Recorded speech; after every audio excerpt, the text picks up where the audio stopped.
Je suis donc né au siècle dernier, en 1982, une époque où on pensait que les cassettes VHS et le Minitel, c'était le futur, pour vous dire. À cette époque, la concentration de CO2 dans l'atmosphère était à 341 parties par million. Les scientifiques nous disent aujourd'hui que pour rester à peu près sage et espérer ne pas tuer une partie de la population à cause de la montée des eaux, des incendies, des sécheresses, des famines ou encore des maladies, il faudrait se situer entre 350 et 400 parties par million. Alors aujourd'hui, j'ai 44 ans et on est à plus de 430. Voilà. Ambiance, hein? Ouais, on est pas mal. Ouais.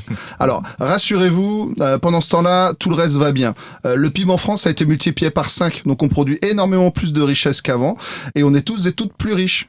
Super. Non? J'avais pas remarqué. Non? Ah bon? Merde. Bah si, pourtant. Ça dépend qui, ouais. Statistiquement, le PIB par habitant a été multiplié par 2, on le ressent bien, non? Ouais. J'ai acheté 2 baguettes ce matin.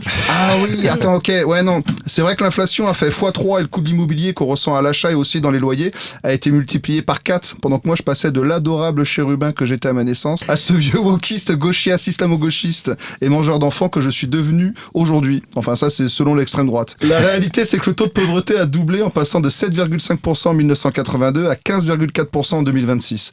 Alors, j'entends les droitards et les fachos dire « Oui, l'immigration, les feignants », mais rappelons que plus de 30% des personnes en situation de pauvreté en France ont un travail. Ce chiffre n'a jamais été aussi haut.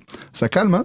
Alors, la solution viendra peut-être des millionnaires. Eux, ils se portent super bien. Ils sont à peu près 3 millions en France post-Macron, alors qu'on les estimait à quelques centaines de milliers grand max quand je pointais le bout de mon nez sur cette terre. Grâce à ce chiffre, on voit très bien où ruissellent les richesses que nous créons.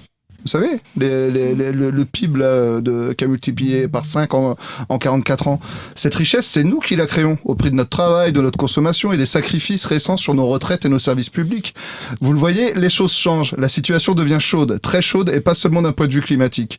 Et l'extrême droite qu'on nous annonce au pouvoir en 2027 ne fera qu'amplifier cet enfer en y ajoutant une bonne dose de haine, de violence et de racisme. Toutes mes pensées aujourd'hui aux personnes qui ne peuvent plus remplir le frigo, aux personnes qui ne dorment plus dans un logement à presque 30 degrés au mois de mai, celles et ceux qui dorment dehors, qui doivent se lever 4 heures plus tôt pour adapter leur travail à ce climat qui part en vrille, celles qui n'ont plus le moyen de faire le plein de leur voiture à cause d'un conflit provoqué par un grand malade orange et profiteur de guerre, celles qui se sentent laissées sur le bord de la route par une France qui devrait être garante d'un modèle social basé sur la redistribution et d'un avenir durable pour nos futures générations. Bref, tout mon soutien à celles et ceux qui souffrent et qui s'accrochent ou qui n'y arrivent plus. Merci Zentrope pour ces quelques minutes pour mon anniversaire. Merci Radio Soleil 35 et voici mes derniers conseils. Prenez soin de vous et des autres. Comme le disait le grand résistant Stéphane Hessel, indignez-vous, engagez-vous et rejoignez-nous. Éteignez ces news, mangez un facho et écoutez Zentrope sur YouTube ou lisez-le sur Mediapart. Merci beaucoup et bonne émission à tout le monde.